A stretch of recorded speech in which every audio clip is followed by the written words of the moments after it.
जय श्री राम। क्या आपको पता है भगवान श्री राम ने अपने प्रिय भाई लक्ष्मण को मृत्युदंड दिया था? आखिर क्यों भगवान श्री राम को अपने प्रिय भाई लक्ष्मण को देना पड़ा मृत्युदंड? कहते हैं न सब कुछ विधि का विधान होता है तथा उसे कोई नहीं पलट सकता। भगवान भी जब मनुष्य रूप में अवतार लेते हैं तब अपना कार्य पूर्ण करके उन्हें भी इस पृथ्वी को छोड़कर जाना होता है। इसी प्रकार जब भगवान राम के सभी उद्देश्य पूरे हो गए तब उनका भी धरती छोड़कर जाने का समय निकट आ गया था। हालांकि उन्होंने जल समाधि लेने से पहले लक्ष्मण को मृत्युदंड दिया था। अब यहाँ यह प्रश्न उठता है कि श्री राम ने लक्ष्मण को मृत्युदंड क्यों दिया? रामायण में अक्सर हम भगवान श्री राम और लक्ष्मण के भ्राता प्रेम कहानी सुनते हैं। जब भगवान श्री राम को 14 साल का वनवास मिला तो लक्ष्मण भी सब कुछ छोड़कर अपने बड़े भाई के साथ वन की ओर चल दिए। जीवन के हर मोड़ पर लक्ष्मण ने श्रीराम पर कोई आपत्ति नहीं आने दी। त्रेता युग से अयोध्यापुरी भगवान राम के जन्म से लेकर उनके सरयू में समा जाने तक के सभी क्षणों की साक्षी रही है। श्रीराम और उनके भाइयों के जन्म से लेकर उनके अटूट प्रेम की साक्षी अयोध्या रही है। रामायण के साथ साथ सभी पौराणिक कथाएं श्रीराम और उनके भाई लक्ष्मण के भातृ प्रेम की गाथाएं गाती हैं। लक्ष्मण का अपने भ्राता के प्रति अपार स्नेह था। कदम कदम पर लक्ष्मण ने अपने प्रभु श्रीराम का साथ दिया था। माता जानकी और प्रभु राम के प्रति अपार करुणा, भावना और आदर के चलते लक्ष्मण ने राज सुख और अपनी पत्नी को 14 सालों के लिए त्याग कर वनवास भी भोगा था। लेकिन 14 वर्षों के वनवास से लौटने के बाद ऐसा क्या हुआ था कि श्री राम ने अपने प्राण प्रिय लक्ष्मण का त्याग कर दिया? आखिर क्यों? लक्ष्मण ने श्रीराम से पहले सरयू नदी में समाधि ली थी। संपूर्ण रामायण में भाई का भाई के प्रति प्रेम दर्शाया गया है। अलग अलग माताओं के गर्भ से जन्म लेने के बाद भी प्रभु राम का उनके तीनों भाइयों के प्रति बराबर स्नेह था। ठीक उसी तरह भरत, लक्ष्मण और शत्रुघ्न के लिए भी अपने ज्येष्ठ भ्राता प्रभु राम भी काफी पूजनीय थे। अयोध्या नगरी भी जन्म से अंत तक चारों भाइयों के असीम प्रेम की साक्ष्य रही है। जब श्रीराम के इस धरती पर सभी कर्तव्य पूरे हो गए तब उन्हें सूचना देने स्वयं महाकाल एक तपस्वी के रूप में श्रीराम दरबार में पहुंचे। द्वार पर उनकी भेंट लक्ष्मण से हुई तथा उन्होंने उनसे कहा कि वे तपस्वी अतिबल के दूत हैं तथा एक महत्वपूर्ण कारणवश वे श्रीराम से मिलने आए हैं। लक्ष्मण श्रीराम की आज्ञा पाकर महाकाल को उनके कक्ष में लेकर गए। जब श्रीराम ने महाकाल से उनके यहाँ आने का कारण पूछा तो महाकाल ने कहा कि वे जो संदेश लेकर आए हैं वह अत्यंत गुप्त है। चर्चा प्रारंभ करने से पूर्व वो भगवान राम से कहते हैं कि आप जो भी प्रतिज्ञा करते हो उसे पूर्ण करते हो।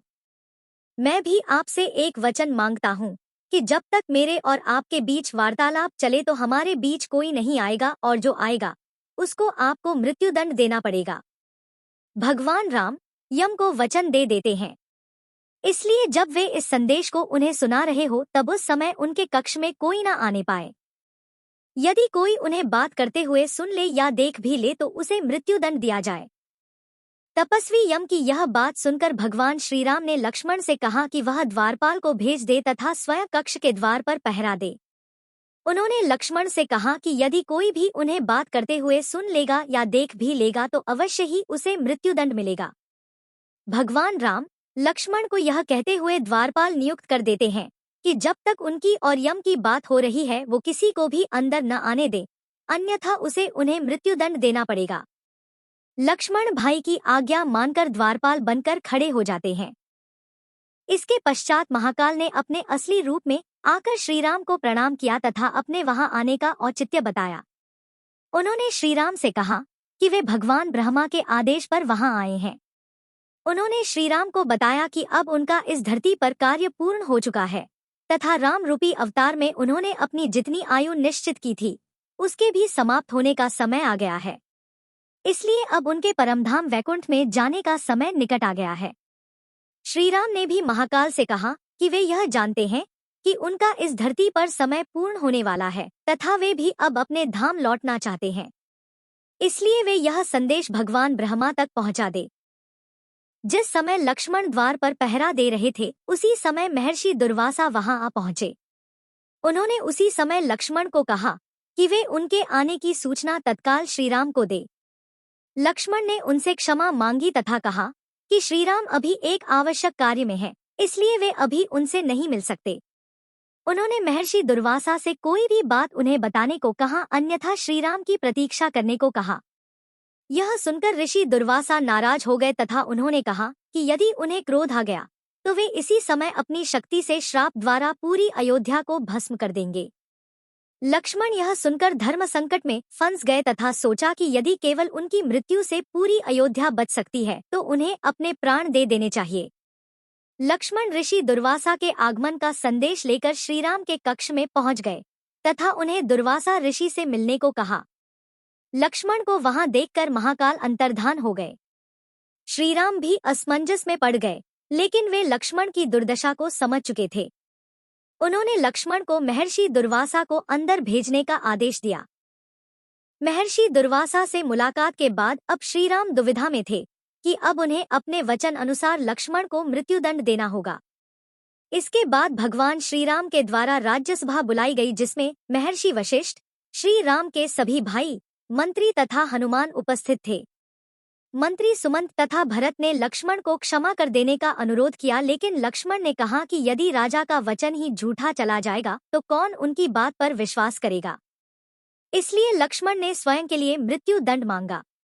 यह सुनकर भगवान राम असमंजस में पड़ गए तथा अपने गुरु महर्षि वशिष्ठ से राय मांगी।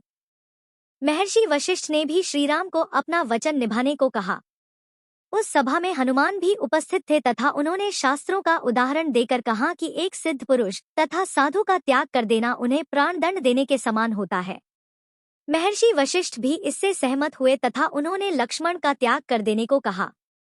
इसके पश्चात श्रीराम ने लक्ष्मण का परित्याग कर दिया। भगवान श्रीराम के द्वारा लक्ष्मण का परित्याग करने के पश्चात वे उनका आशीर्वाद लेकर सरयू नदी में गए। वहां पहुंचकर लक्ष्मण ने जल समाधि ले ली थी और मृत्यु को प्राप्त हुए। जल समाधि लेने के पश्चात वे अपने धाम वैकुंठ पहुंच गए तथा शेषनाग का रूप ले लिया। श्री राम ने अपने दिए हुए वचनों का पालन किया और लक्ष्मण जी का त्याग कर दिया। लक्ष्मण जी यह त्याग सहन नहीं कर पाए और अयोध्या की सरयू तट पर अपना शेषनाग रूप लेकर जल समाधि ले ली और वहीं अंतर्ध्यान हो गए।